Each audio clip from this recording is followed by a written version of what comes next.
Hello everyone and welcome to a new video. Today I'm filming my September wrap up, which again I feel like is even worse than August was. I read 39 in August and that was my worst. So this is like even worse than that. Sorry, I was just checking for the other months, I'm pretty sure. And ended on 34. It's just going downhill, guys. But it's fine because I was very busy with procrastinating my life in September. So there is that. But we're still going to go through the 34 books. You should think that I would read more when I'm finally done with Fairy Loot, but I read less because I was so burned out by Fairy Loot that I didn't feel like reading or feeling alive. So the first book I read in September was The Wisdom of Crowds by Joe Abercrombie. I almost always call it A Wisdom of Crowds, but it's The Wisdom. And this is the final book in the First Law world that is out right now, because it's definitely coming more at a point. This was always for Catch Up Book Club, hosted and created by Becca, and we had a live show already. I will try to remember to leave a link down below if you want more in-depth thoughts. I found this Law trilogy my favorite of all of them, but that doesn't say a lot because I didn't really enjoy myself throughout the whole thing in general. But I read it and like I found this a repeat of book 2 and I felt a bit like, what was the point of the whole thing? But I guess that's the point, that there is no point. But I enjoyed the characters much more in this and I ended up like liking it, but it wasn't a favorite or anything like that, and I gave it a 3 out of 5. The next I read after that was A Library Alone, which was One of Our Kind by Nicola Yoon. So this one follows this black family that goes to live in this black utopia where everyone is black instead of like having to meet white people. So like everyone who works there, everyone who lives there is black in all, I was going to say, positions in society. So it turns out there's like a lot of dark secrets there and you kind of need to figure out like what is going on. So it's more like a thriller mystery kind of thing, and the secrets that are there are absolutely tremendous. I did enjoy the suspense of like what was going on, like as we came to like the reveals of like the society. I found it fascinating to go there. What the answers were, however, can be discussed of if they were like, I get what the author was trying to do with the message of the book, because obviously it is terrible. Like the author does clearly not support what they do there, obviously, but the way this was presented, if you read reviews from black reviewers, it was just done in a way that shouldn't have been done. The way you presented that the black people are just made out of trauma, that's the only thing they're made out of, and that what makes them black is it's maybe not what you want to write, and I'm not feeling like, oh, but I will not deny that as I didn't know the answers to what was going on there, I was like, it was a fast-paced book where I want to know what was going on, because obviously I didn't know the answers until I read the book. Like, I'm not going to deny the pull the book had, but the answers and what was presented there was absolutely not it, and very disappointing. I think about that. I don't really have like a rating, like my enjoyment of the reading experience, very uncomfortable and all that, obviously, but I had an enjoyment there. But just the general, like what I think of the book, not it. So like it really like ends up in like lower 2, I would say. Then I read randomly Tante Ulrikkes Vei and Ulrikkes Road, which is like a road in Oslo era, and this is by Kjetil Shaka. He was coming to my local library and I knew that I wanted to read a book before I met him, just to do it, because I read his other 2, and he has another one where he co-authored. I had that too, but I haven't read that. But I want to read like his first one because I read them all in the wrong order. And well, now it's signed to me, which you can see really badly. And I ended up really enjoying it. It's also these 2 boys that are from like the same like building, and they have very different trajectories in their lives. Like one is really good in school. He's gonna go to a fancy school and like really, I was gonna say, a good upstanding member of society, while the other one like start to get into more dark stuff and is struggling to like get through his days, and like how their different journeys take them out in their life, and they also know of each other and know each other, but not like super close. And it was very interesting, I guess, at the time also, but also still very accurate to look upon different sides of Norwegian society, of people who come from different backgrounds, of immigrant backgrounds. It has been praised a lot for that, and that's what the author generally writes about, and I do think he does a really good job with it, and I have generally enjoyed all his books, so I gave this a 4. I do think I read 2 mangas after one another. I just couldn't find them because like I was skipped manga at a point because I had to finish books faster and then I didn't have time to pause for manga. But we have Beast Complex Volume 3 by Paratagaki. This is short stories set in the Beastars world.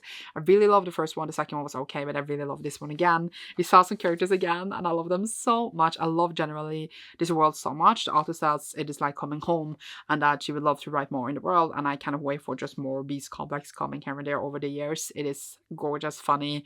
It has just like so much like humor and moral to the short stories in this world. I feel like it almost is better as short stories than like a full story that we got in like the main series, but that is how the series itself started and I just absolutely love it. So yeah, I finished what is out now, but I can't wait for more when it eventually comes out. Then I read Links by Natsuki Kisu, which is the author of Given, and this is just like a standalone with different characters that are gay and then they have like different connections to each other. And honestly, I confused everyone. I didn't really get what was going on. I didn't really get the point, if you can call it that, with the whole thing. And I was just like, I'm confused. So I was kind of didn't enjoy myself because I was confused through the whole thing. Maybe I would try it again in the future, but not my favorite. Then I read Twilight by Stephanie Meyer. This is for my thesis. I did very comprehensive notes while reading throughout the whole thing. It was wild to read it again. It's been like 4 years because I read it when Midnight Sun came out as well. And just the way it is written, the way the story is, it is such a wild ride. Obviously, I love it to pieces, but I also know it is complete trash.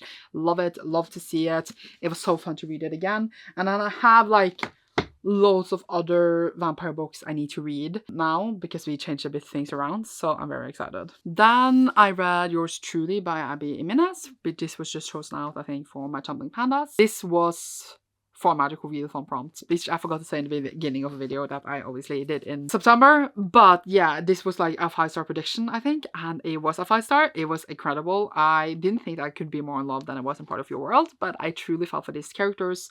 We have like a doctor and then this new dude shows up and they kind of need to fake date for his family, and then it's a whole thing. I cried. I was sobbing because it just got to me.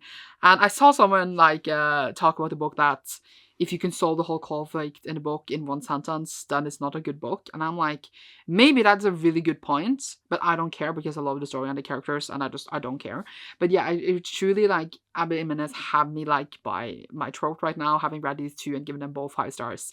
They're just like the romances for me. Like that is what I want to read when I read a romance. So now I'm very, very excited for just for the summer, and then eventually if I want to go backlist to see if I enjoyed them as much. Then I have So Let Them Burn by Camilla Cole. This was a audiobook and it was like a leftover from the month before, so it was my first audiobook for the month. We have these two sisters and one of them is like the, I don't know what like the word was again, but she can like summon the gods, and she like did this. She prayed to the gods when she was like 11 years old or something, and then she got all the power and saved them from this war, and they were at war with these people who have dragons, and then her sister is chosen now to be like one of the new dragon riders, and like that is really bad because obviously they're at war with each other, and then it all like plays out from there in a way. Then she needs to like save her sister while at the same time coming to terms with like how she uses her power, etc. So it follows both of the points of views as she gets to know, one of the sisters get to know this new society and the other one gets to know herself again through her powers. I really enjoyed the voices, I enjoyed the story and the sister relationship and the world. I thought it was a fun YA fantasy, and I gave it like I think I rounded up to 4. Did I just give it like a 3? Because like it wasn't incredible, but it was fun, entertaining. I would recommend it. The next book was a library book, so I don't have it anymore, which is Kvinner reiser alene by Connie Barr. I just thought that it sounded and looked interesting because I was just like, is it going to like reflect upon how women travel alone? But the whole book was just so not it for me. We have this woman who goes on a travel alone because she needs a break from her family because she's literally just cheating on her husband, which, okay, fine, I can read about people who cheat, but then she just keeps cheating, and I was like, what is going on right now? And she doesn't have any self-reflection whatsoever, and then the book just ended. And I was like, what was the point of that story, huh? And then we meet this older woman who's there, and then we have like a letters of her love story when she was like young, and I didn't really see the point of that either. Overall, not a book for me. Did not enjoy myself. I am very glad I borrowed out the library when I just saw that it sounded interesting when we got it into the store. So yeah, glad I didn't buy that one. Then we had Apothecary Diaries, Volume 2 by Natsu Yaga, and this one is just this girl that starts working in like the court, and then she is like a poison taster, and then also just saves everyone's asses in this whole royal family. And it's really fun. It's like an investigation court drama thing, and I'm excited to continue the series. Then I read The Shadow of War Was Lost by James Islington. So this one is the first one in the Licanius trilogy. I struggle with pronunciation, and I about to read with Johanna. I don't know how to describe this book, but it was basically this war many years ago, and now it's come to play again.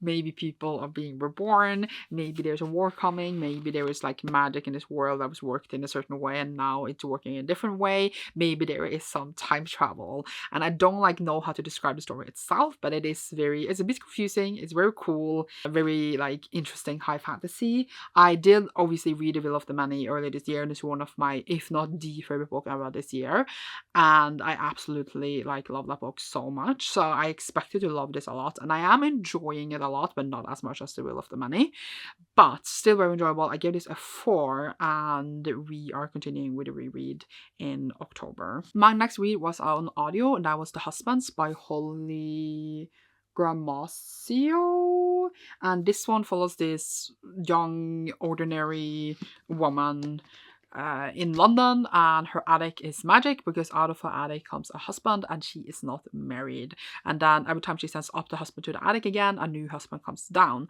So it's basically explores all her different ways where she could be married in her life, like who she could be married to and what different situations. And every time she gets a new husband, she needs to like discover her life over again in a way, like how is her life in this world.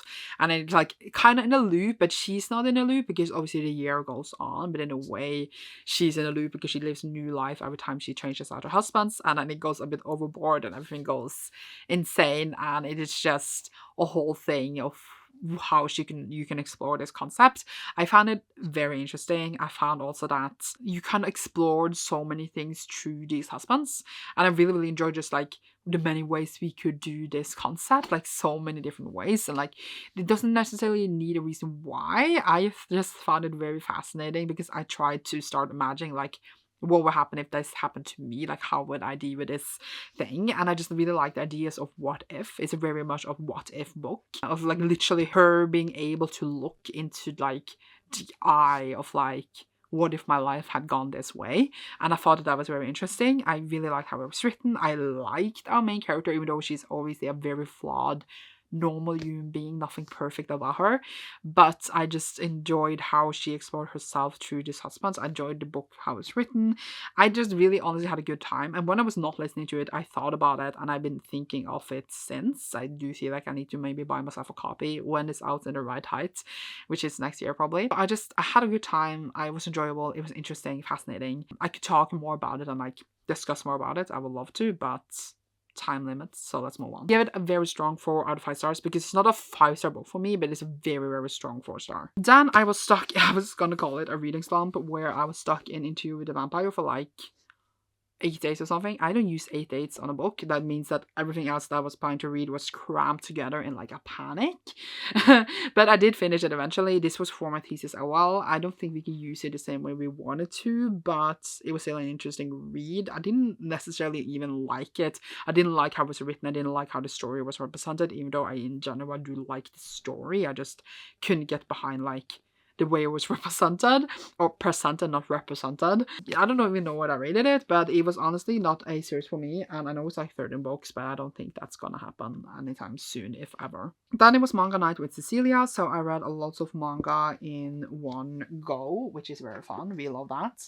So I read Spy Family Volume 12 by the Readers with Cecilia. This was a great time. Very wordy in the beginning, but then it was just very fun. Really enjoyed it. Yay. Then I finally read another Omnibus, which was Fullmetal, Alchemist 16, 17, and 18, which I do believe is volume 6 of the Omnibuses. I haven't read an Omnibus since May, so I'm supposed to read one a week according to my schedule.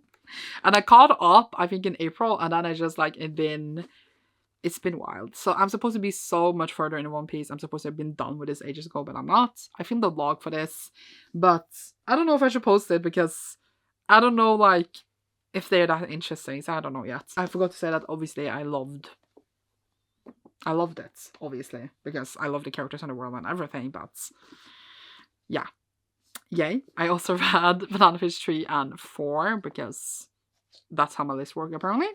And I know what's gonna happen in the end, but it's still very fun to see the ride there. There's so much like drama and mafia stuff, and it's a really good time. So they investigate into this banana fish drug, and it's a whole mafia adventure through that. Also read My Dress Up Darling, which focuses a bit more on their relationship. This is volume 10, than like the latest volumes. I realized that is what I care the most about, instead of just meeting random characters. I don't mind like they focus on, by the way, their cosplays. I think they're really cool. But I just don't care when we meet random people to do cosplays and then we meet them again later and I don't remember who they are. But I do enjoy their development in their relationship and hoping to see more of it. Then I read Flying Witch Volume 12 by Shihiro Ishizuka. There's like one volume a year of this, which will basically just follows the witch that is training herself up to be a strong witch, and it's super, super cute and adorable with her friends and family. So very much enjoyed. And then the last manga I read for that day was I Hear the Sunspot 4 Seasons Volume 2. And this one was really sad because we got into like one of the characters had like a really troubled relationship with his dad, and we explored that a bit and it was sad. But yeah, now that I actually read it, I can just wait for the next volume sometime. I think it's like in December next year. I don't even know anymore. It's set a date and now I've forgotten it because I read the whole series in June and then this came out in July and I just didn't read it. So I just read it now for Manga Night, which is good. Okay, so Manga Night was over, but then I finished, this seems maybe very random, but I finished Godkiller by Hannah Kvinner. This was about to read with Justine, and then life happened with Justine, so we took a break. We started this in May and we finished it in September, so like I just been waiting for her to read because I didn't want to read it on without her. Having this short book split up for that many months, don't know if that was the best idea, but I still enjoyed it. We have like at least one character where her whole family was killed by one of the gods. She became a god killer. We meet other characters on the road and betrayal happens and things and drama plays out, and it's a good and dramatic time. Yay. I ended up liking it, but I didn't end up loving it. I thought it was written really well, but I thought like the ending was very, very rushed. Maybe that's just how I feel because of the long break. I just feel like we never like got a good overview of like the world in a way, so I gave it like a strong 3. Still a very pretty book though, just saying. Then read Lord Olympus Volume 4, which obviously is a Hades and Persephone retelling. This was so good. I don't remember why, but I don't think I loved Volume 3, but this was so good for the development of their relationship, for backstories. Loved it, loved it, loved it. Very excited to continue this very cute graphic novel series. Finally got to continue a bit on my TBR for the month because obviously Interview with a Vampire took me ages, but I read Fake Dates and Mooncakes by Cher Lee. It follows the two boys. One of them is like super, super rich and the other one is like helping his aunt in his takeout, and then their paths cross and they fall in love and drama happens for them to not be together. But it was very cute. I felt like it wasn't like the most incredible oh my god ever, but it was a cute, good time. I give it a strong 3. I feel like it's maybe a book that I would have just rounded up to 4 before, but now I've been like, it's good. Like 3 can still be good, but I feel like everyone thinks 3 is bad. I don't know how to explain it. I then read Book Lovers by Emily Henry. Apparently I am in a romance mood, but this was also for like a magical readathon prompt, so I didn't kind of choose this.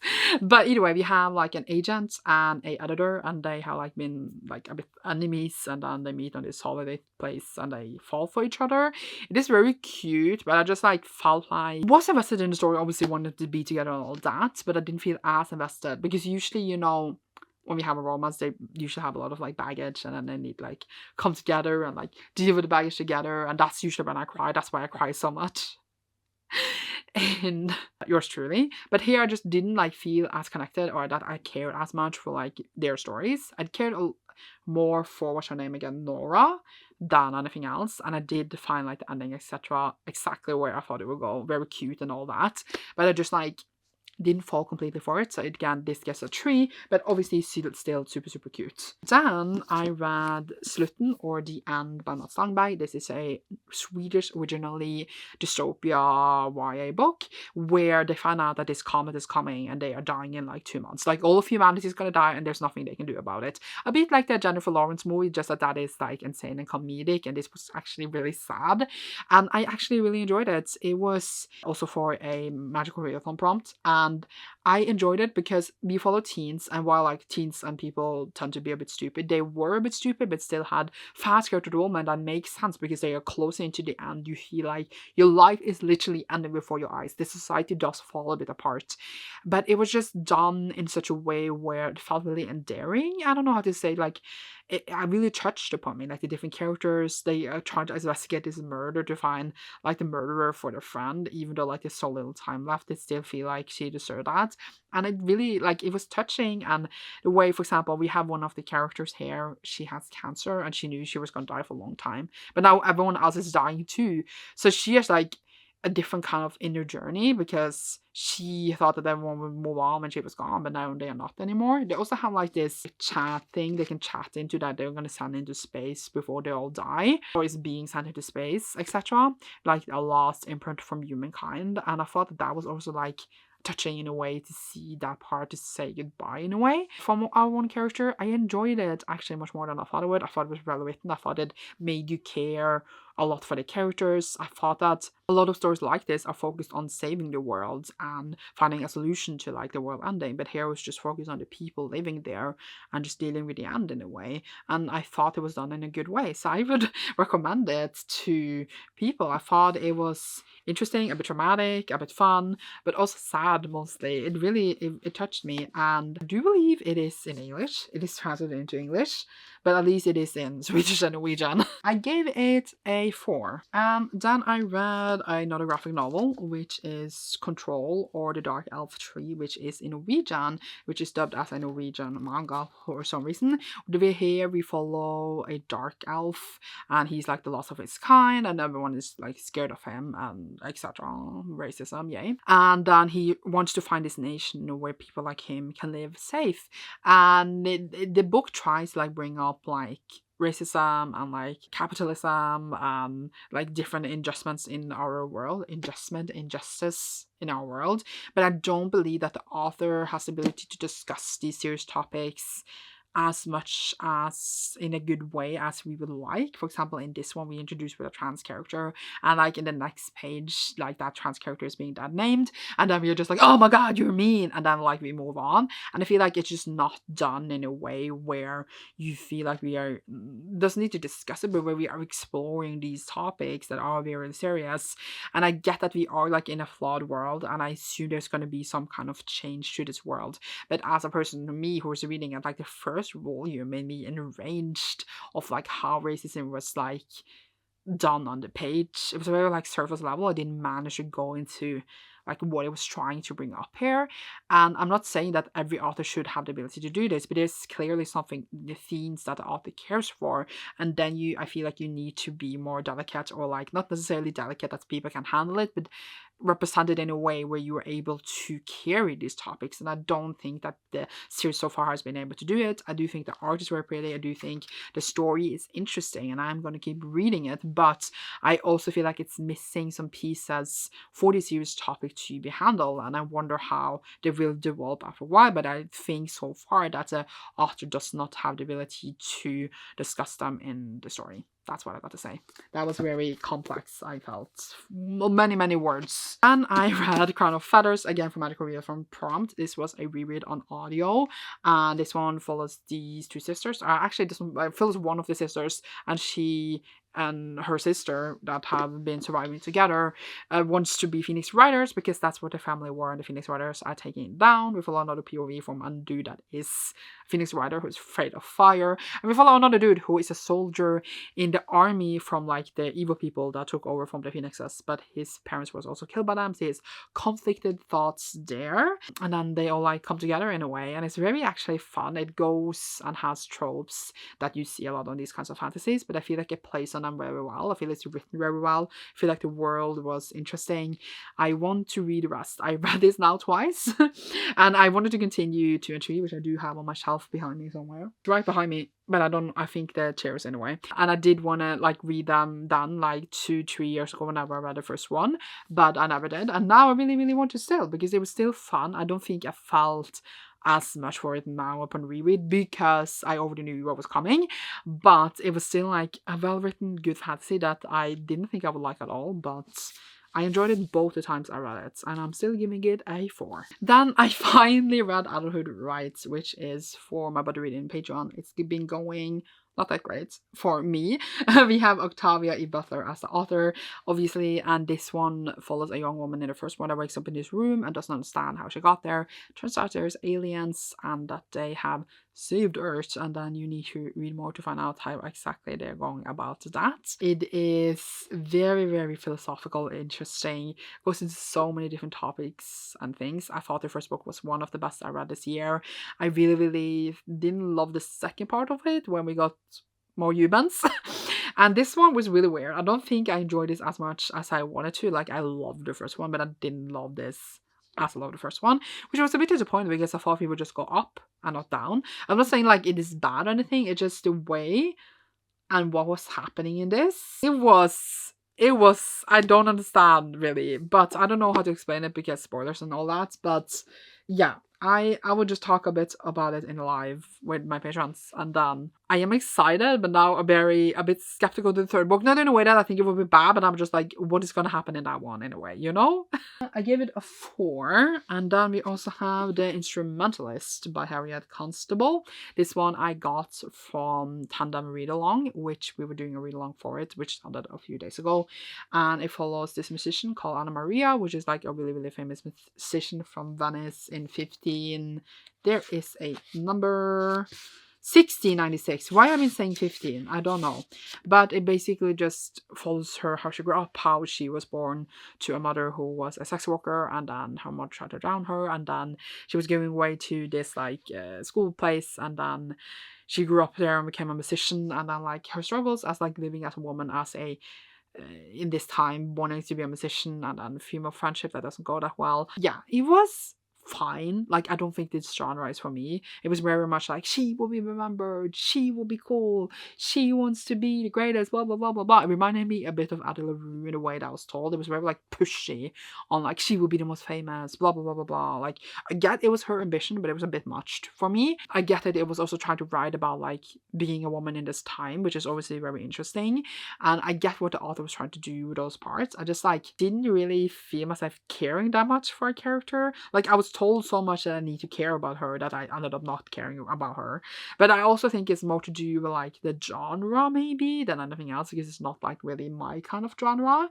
But I do think that the book is very pretty and I enjoyed parts of it. Like, it wasn't terrible, it's just like it wasn't like a favorite or anything, and I gave it a 3. Then I read Utregning av romfang 3, which is like a calculation of the room something by Solveig Balle, which is originally a Danish series, which is going to be 7 books, which is about this lady that lives the same day over and over and over again, and she literally does live the same day over and over. She ages and like lives her life, but she's stuck like on the 19th, or is it the 18th of November? I love, like, I can't remember the date, even though like they say it like 400 times. And now I read 3 books with this lady living the day over and over, and it's very fascinating, very interesting. It can be a bit like wordy sometimes of like the different like scenarios in a way, but it's very interesting because the author does develop this concept a lot. Like in the first one, we're just trying to figure out how this day thing works in general. In the second one, she's trying to travel around the world to see if she can follow the seasons. And then in the third one, something happens that I don't want to say because it's kind of spoilery, but it definitely like pushes the themes of the story up a lot, or like the challenges we have in the story a lot. I'm very curious about the 4th and 5th, which are already out, and I do have them borrowed at the library in my room. But I actually, like, if I keep enjoying it this much, I might need to buy it, which is, it's bad. It's bad. I don't have room for a summer book series. I don't. Even though I keep buying all the books that I don't have room for. Then I read Jujutsu Kaisen Volume 22 by Gege Akutami. Do you know what's going on in this? I absolutely do not. I feel like I said this about like the last 5 volumes, but I don't know what's going on in this. I love the art, I love the characters, I love the people, but the characters that I care about, it's not, they have like not been here for like 400 volumes. I don't know what's going on, but it is fun and bloody, I guess. Then I read When the Moon Hatched by Sarah A. Parker. This I read on audio and was for like this buddy thing I joined in the month. Read this with Erica. This follows like this woman who's like a super cool assassin, and then she loses someone who gets killed, and then she's hunting that person down, and then she meets this other dude that apparently likes her, and then she's with him in a way. Not with him like they're together, but like he takes her with him. And then history, and then yeah, I don't want to say more, but it's like a romantasy. It has dragons, it has pretty moons that falls down from the sky. It was not for me. I did not enjoy this one at all. I didn't enjoy how it was written. It was so like, the sentences were just so, it was trying to be like this lyrical, beautiful writing, and it just ended up, for me, ended up losing. What was this sentence even about? I don't know. I was just following the writing. I was like, what are you saying right now? Because I don't know. I didn't care for our main character at all. I found her very insufferable and annoying. I didn't care for the love interest. I found him very unattractive. I didn't care for them together because I didn't like either of them, and I definitely did not become better when they were together. The works behind the story, like what is actually going on, it was just, everything was the most predictable thing I ever read. Like, I was just like sitting there like, I know what's gonna happen and it's stupid, and there's more, and I was like, I know what's gonna happen, I know the reason for this, and it's stupid. And it was like, even if you can predict everything that's gonna happen, which is fine, like Crown of Feathers, it's a bit predictable, but it was a fun, good time. One just didn't work for me. I didn't enjoy, as I said, how it was written, so like, I had troubles with the book throughout the whole thing. The narrators also did not work for me, so I don't know, the reader experience maybe even more. It was also so long. It was like 700 pages long or something, and it did not need to be. It was only that long because it was so wordy. So if we had cut some of all these words that we didn't need in it, it could have been at least like 400 pages long, and I feel like the pacing would have been better. Because up upon all this, like, great, it is a romantasy. I like, that's fine. And I some of them are trashy, but they can be entertaining. But it was just so, and this is like the deal breaker for me, boring. Like, it was boring. I was bored. Nothing was happening. We were listening to like these chapters, and I was just like, what has happened in these chapters? Absolutely nothing. So I was just like bored, and that, alone did not make the experience worth it. So I ended up giving it a 1 star because I did not enjoy myself. If it had at least been entertaining, if at least, I don't know, had some fun smut at least, or any like suspense between these characters, or any like plot that was interesting, or any characters that was interesting.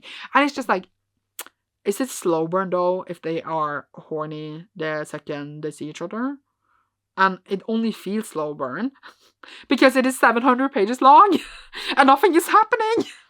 Okay, sorry, I didn't mean to get so upset. I'm very happy for all the people who enjoyed it, but this was one that I thought I would like. I didn't think I would love it, but I thought it would be like trashy and fun, like Twilight. It was just not it. It did not work for me in any capacity. Then I read The Maid and the Crocodile by Jordan F. Ethel. So this one follows a young woman. We have small Maid, and she's an orphan, and she's just trying to fit in and just trying to get a job that she can hold down and just living. And then she gets like this connection with this crocodile, almost like godlike creature, and things play out from there. And he's a bit like, wow, and she's like, it's not like smutty that way, that's what I made it sound like, but it was very interesting. The way and tone this was written in, it made me like almost feel dreamy. It felt like I wouldn't say a fairy tale, but like a folk tale. But I feel like also that's a bad description, but it also felt like an ordinary book. But it just, I guess just the tone of like the rhythm of the story, it was just very enjoyable. I really liked that. I really liked how it was written. It's obviously also set in a rainbow world, which I absolutely loved. And we saw like mentions and people from the other books that I actually don't remember as well as I should have. I really, really enjoyed it. I enjoyed the characters. I enjoyed the worlds. I enjoyed the story. And I ended up giving it like, I would say 3.5, but I'm rounding it up to 4. So the last book for the month ended up being The Reluctant Queen by Sarah Butters, which I like, these last two here I read like on the last day of the month, trying to finish my magical readathon TBR. So this one is The Secret to the Queen of Blood, which I read earlier this year and really enjoyed. I was going to audiobook this, but it was not available. So the first one follows this world where we have like the queen. She's kind of like controls or like keeps a eye or hand on the spirits that wants to rip the humans apart. And then we have people who can have the affinity for spirits training to become like the heirs of the queen, and the queen has like 50 years or something to like be ready to take over when she eventually perishes. And in the first one we follow obviously one of the characters who wants to be heir. I really enjoyed how like the story played out. I found it while you think certain things are going to happen, I found that it happened in a way that was very entertaining and fun. I really enjoyed the world building. I really enjoyed the different characters we had. So it ended up being a much more enjoyable book than I thought it would be. After it'd been so many years since I got it, I had like lost hope that I would enjoy it. But I really enjoyed Queen of Blood, and I really enjoyed this one too. I felt like it added parts to the story, because you think maybe the first book, this one is going to go in a certain direction. I felt like it did, but at the same time didn't. I found it very interesting, again, exploring more of the world, having more threats. I enjoyed it a lot, and I ended up giving this like also 3.5 by running it up to 4. I have ordered a third book, but it's out of print, so I needed to buy it used, but I'm excited to read that one too and see how it concludes. It's definitely a series that like I thought I would enjoy years ago. Didn't think I would enjoy them as much now, but I ended up enjoying it, which makes me happy. And that was all the books that I read in September, which was not as much, but still quite a couple. And now we're gonna end this video. Queen of the Reluctant Queen. There's even not like a emoji that is reluctant though. But it was like the trees on it and it was green, so leave a green tree down below if you enjoyed this. You should see me soon in a new one. Thank you so much for watching, and you should see me soon. Bye!